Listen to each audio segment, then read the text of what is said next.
Hola, mi nombre es Uriel y hoy les voy a hablar un poco acerca de la unión PN. Bueno, antes de recordar qué es la unión PN, debemos de saber qué es un semiconductor de tipo P y de tipo N. Bueno, un semiconductor de tipo P es aquel que está dopado con impurezas, es decir, que en su última capa de valencia solo tiene 3 electrones y pues esto es una impureza, es decir, tiene huecos y por esa razón es P de positivo. Bueno, un semiconductor de tipo N es aquel que está dopado con impurezas y pues en su última capa de valencia tiene 5 electrones. Es decir, es negativo ya que le sobra un electrón. La unión PN consiste en un semiconductor con una región de tipo P que tiene exceso de huecos y otra de tipo N que tiene exceso de electrones. Bueno, estos dos son separados por una región relativamente delgada de transición. ¿A qué me refiero con esto? Pues al unir un semiconductor de tipo P y uno de tipo N, en medio se forma una zona denominada zona de transición, que actúa como una barrera que evita el paso de los portadores mayoritarios de cada zona. Podemos decir que una unión PN está en equilibrio cuando se encuentra a una temperatura uniforme y no actúan sobre ella factores externos que le aporten energía. Es decir, en este caso las corrientes de electrones y de huecos deben anularse en cada punto del semiconductor.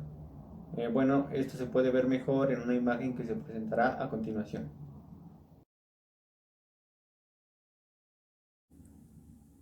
Un campo eléctrico se da cuando hay una difusión de electrones de la región N a la región P. Es decir, la difusión de electrones y huecos deja atrás impurezas fijas ionizadas de las que estos proceden, y pues así aparecen regiones en la unión PN donde haya carga eléctrica, debido a estas impurezas ionizadas que dará lugar a un campo eléctrico que estará asociado a un potencial eléctrico que actúa como una barrera que frena a este tipo de cargas.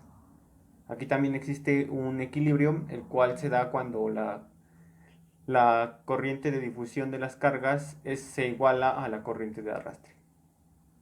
El efecto de potencial de barrera o la barrera de potencial es un obstáculo que impide la corriente en el dispositivo o la unión. Bueno, al aplicar una tensión externa podemos modificar dicha unión. Por ejemplo, si aplicamos una tensión externa con una batería, pues modificamos la barrera de potencial en esta zona de unión. Y si se aplica una tensión mayor en la parte P que en la N, pues esta barrera se reduce y pues es incapaz de frenar el movimiento de electrones.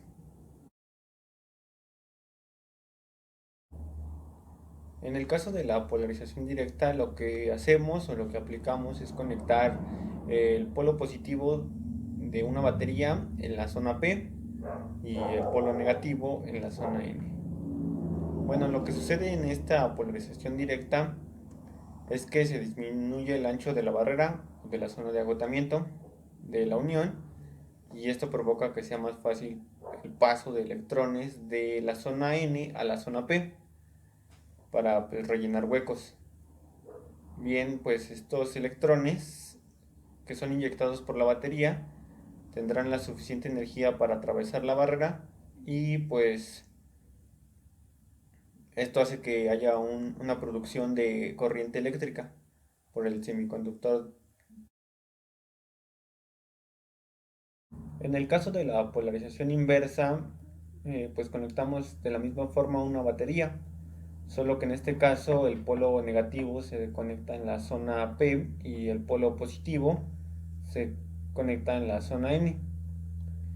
Pues lo que esto provoca es que al haber un flujo de electrones, pues se irán rellenando los huecos, y pues esto formará iones negativos o aniones que pues hace que se aumente la zona de agotamiento o zona de flexión, y pues esto hace que haya una mayor tensión en la unión.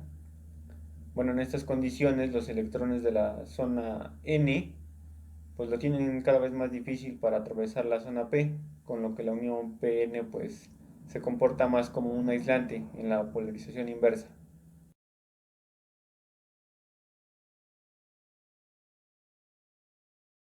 Ruptura por avalancha o efecto avalancha. Bueno, este efecto avalancha principalmente se da por una fuente de voltaje externa. Lo que hace esta fuente de voltaje externa es acelerar electrones. Y bueno, al ir acelerando estos electrones, pues hace que un electrón libre choque con con un átomo de silicio y hace que se desprenda uno de sus electrones de su última capa. Y bueno, a su vez este electrón desprendido pues gana aceleración y hace que choque con otro átomo de silicio y pues hace que se desprenda otro electrón de su última órbita.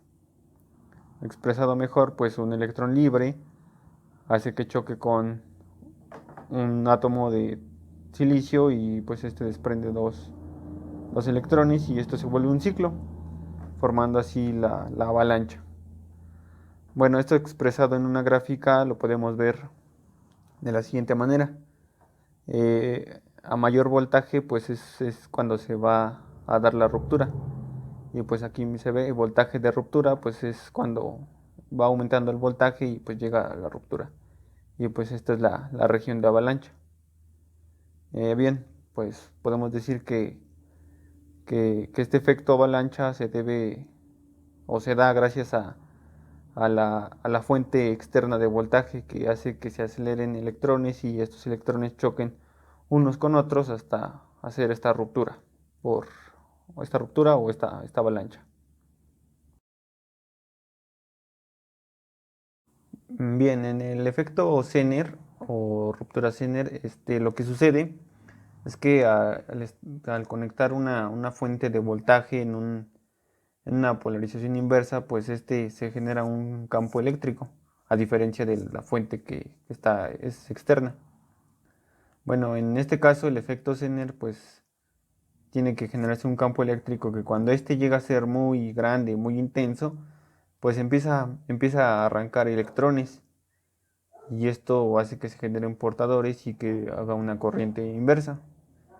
Bien, lo que sucede exactamente aquí es que el campo eléctrico interno de la barrera de potencial puede arrancar electrones de sus enlaces y la corriente de la polarización inversa aumenta. Bueno, y esto puede expresar aquí en la gráfica, donde dice que este es el efecto Zener y que pues a mayor campo eléctrico pues es cuando se empiezan a arrancar estos electrones. Pero este es un efecto no destructivo, es decir, que cuando pues, se desconecta esta fuente, pues el semiconductor vuelve a ser normal, ¿no?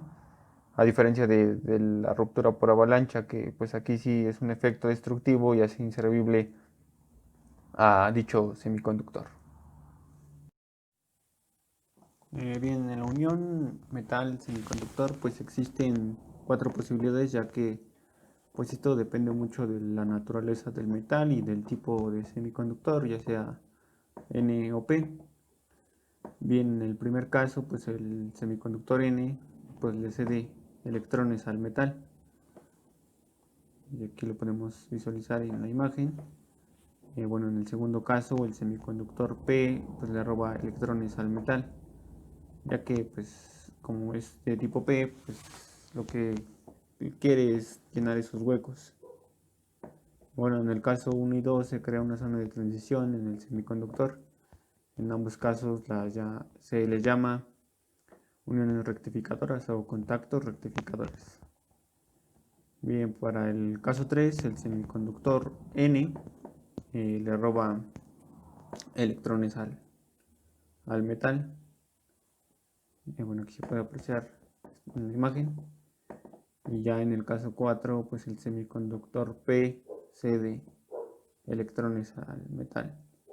En ambos casos se forman las llamadas contactos ópticos o no rectificadores. Bien, un diodo Schottky o diodo de barrera, bueno, a diferencia del diodo semiconductor normal que tiene una unión PN, el diodo Schottky o diodo de barrera tiene una unión metal con un semiconductor de tipo N. Estos diodos se caracterizan por su velocidad de conmutación y baja caída de voltaje cuando están polarizados en directo.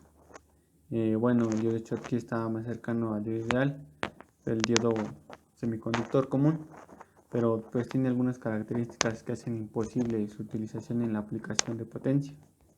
Bien, este diodo se caracteriza por tener poca capacidad de conducción de corriente en directo, no acepta grandes voltajes que lo polaricen inversamente.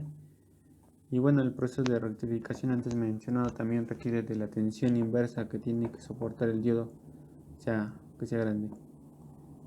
Bueno, sin embargo, este diodo se encuentra en gran cantidad de aplicaciones en circuitos de alta velocidad como en computadoras.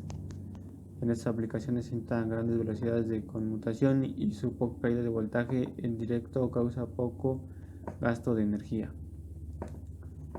Bueno, para concluir me gustaría mencionar que la unión PN tiene demasiada importancia en las aplicaciones de la electrónica, ya que contribuye en la construcción y aplicación de dispositivos semiconductores y lo encontramos en aplicaciones rectificadores, conmutaciones.